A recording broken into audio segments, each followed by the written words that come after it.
Let's do a wholesome visualization together. Close your eyes and just picture yourself waking up, and you're gonna have such an amazing day. You've already planned this day out. You know how it's gonna go. You said you're not gonna relapse today, and the first thing you do is grab your phone and start scrolling. And it's like that little part of your brain is telling you, no, don't scroll. You know what's gonna happen, but you're just doing it anyway because you're in Goblin Jeffrey mode. You know exactly what you're looking for. You know exactly what's gonna happen. You know exactly how you're gonna feel after this. You bust a nut before even getting up out of your bed, and you've started the day off poorly. Now that you've started the day off poorly, the rest of the day is gonna go poorly. You walk into school or work or the gym and you just have this kind of dirty energy around you. The girls don't hold eye contact with you. You feel like a Jeffrey, like you feel subhuman. Your workout's not even that good and you feel like people are judging you, talking about you. You come back home, you said you'd study, you said you'd work on your business, but you just don't really get round to it. You end up just clicking on random YouTube videos, wasting time. That poor morning led to this poor day. This poor day leads to a poor week. The poor week leads to a poor month. The poor month leads to a poor year, and then you're here. I'm gonna open up and tell you a story about me. That was my life. I remember being 17 years old. I've just woken up in my bed. First thing I do is go and grab my phone and start scrolling. I'm scrolling. And that's when the first softcore porn little picture or video pops up. And of course, I'm 17, puberty, dick's already hard, let's go for it. I fap once, clean up, and then just kind of like get back into bed, like, you know, in this sort of dirty mode, and then go again for the second time. Clean up again, poorly, lying around, you know, watching a bit of bullshit, whatever, wasting time. And then this time I actually go onto Pornhub and, like, you know, start going onto the dopamine videos there and watch like a full length video there, and then go for the third time without getting up. It's barely 10 a.m. I go and brush my teeth, go downstairs, and it just so happened that my entire family was in the kitchen at the same time. And I felt like I had this almost weird, like, Jeffrey subhuman beta male hangover, where it was almost like everyone could just tell. That used to be my morning routine, and I've really made a lot of progress since then, and so I really want to help you to go from that point to the point that I've gotten to now. My name is Hamza, and I just want to help you on your self-improvement journey.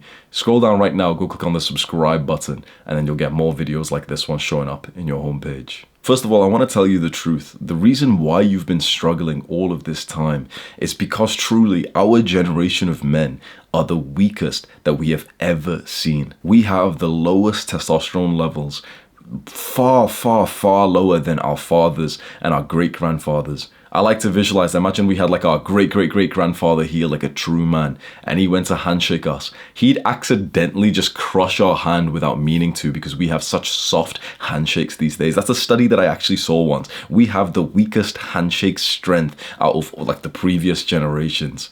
And so, of course, that weird part of us that's so weak that it appears in our handshake strength is, of course, going to be influencing the kind of decisions that we make when we wake up. Most guys wake up, and probably you've done this for most of your life, be honest, and the first thing you do is a bad habit. Literally, you start your day off with a bad habit. There's legends out there like Adonis who wake up and the first thing they do is hit some push-ups, do something productive. But most guys start with a bad habit and then wonder why the rest of the day feels so negative and, you know, so slow or so insecure. Because your first impression, like however you start something, carries on the theme for the rest of it. You know, if you walk in somewhere with like poor body language and everyone's first impression of you is that you're a bitch, you're a Jeffrey, then it's quite hard for you to change that perception of people if you suddenly start trying to be a bit more confident. But if you walk in with sheer confidence, like a body language, and then everyone sees that first impression of you, they'll literally think that you're more of a confident, successful guy, and then you have to fuck it up to change their mind. And it's quite difficult to do that when someone's first impression is set. That's why morning routines are so powerful, because they're like your first impression of the day. Because picture two guys, Jeffrey wakes up and he does a bad habit straight away. Like, for example, all he does is 10 minutes of scrolling. Adonis wakes up and straight away does the morning routine, the advanced morning routine that we're going to speak about in this video. Imagine they do that every day for a year straight. Jeffrey has only done 10 minutes of a bad habit, that's it. That's the only difference.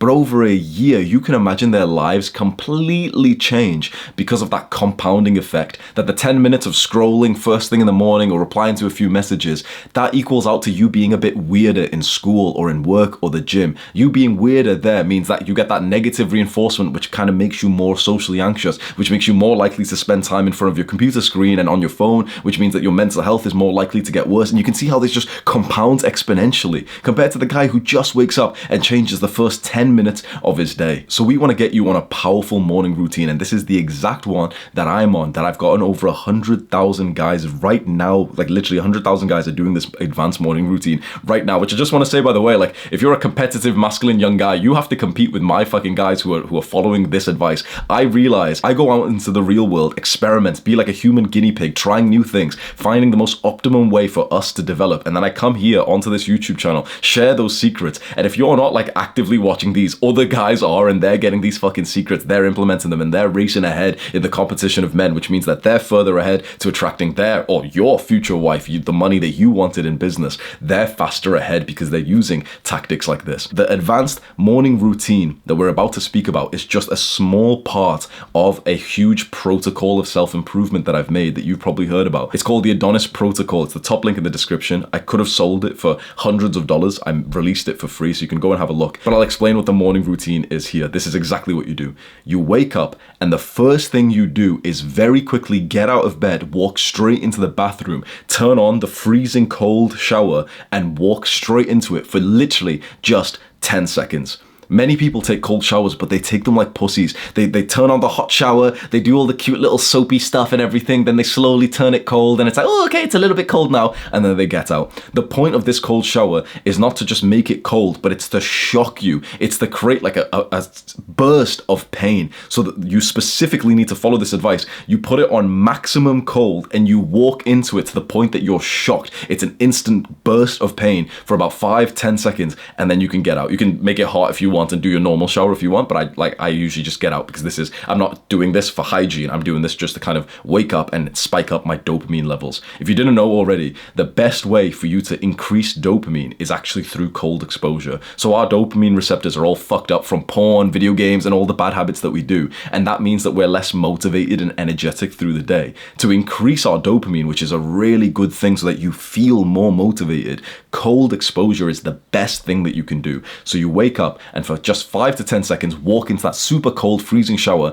and then over time, start to increase it by a couple of seconds. I've gotten up to 5 minutes before, which is very difficult, and it took me months to level up to.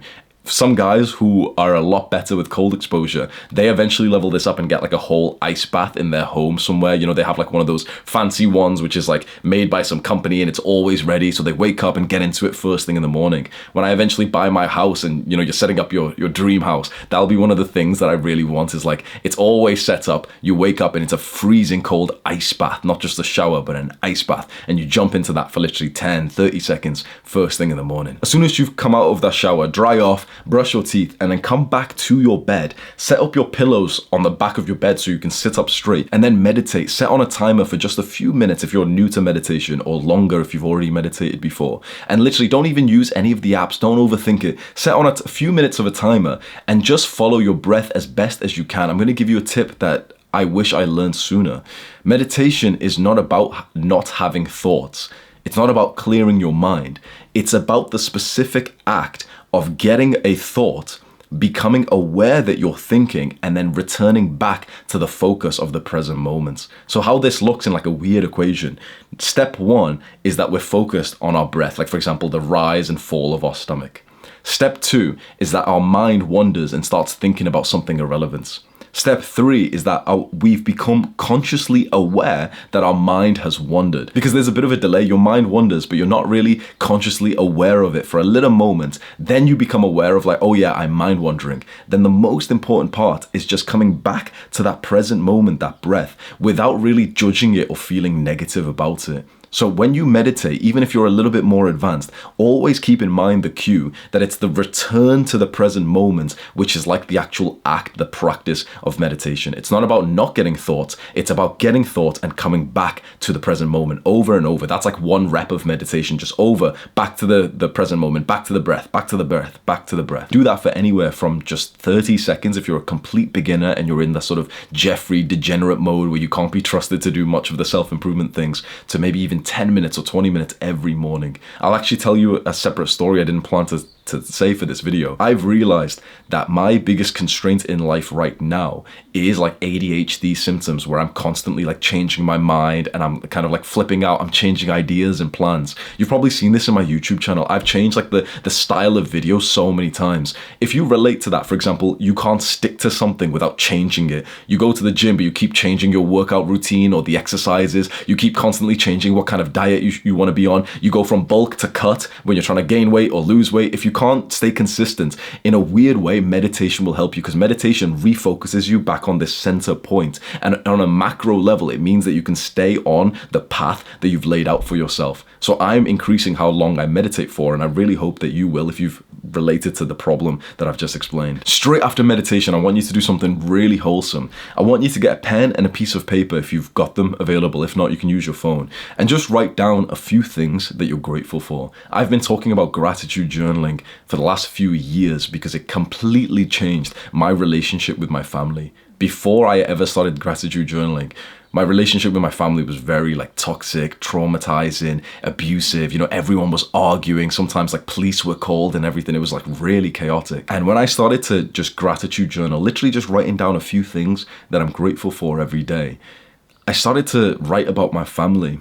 And eventually I wrote a letter to my father, just writing down that I was grateful for how hard he had worked to provide for us. And I showed him the letter, I gave it to him, I read it out, and it was like a proper like bonding moment. Like it was the first time that I had thanked him for basically sacrificing 25 years of his life to just work jobs that he didn't like full time, or even more than full time, because he was working 60, 70-hour weeks just for us.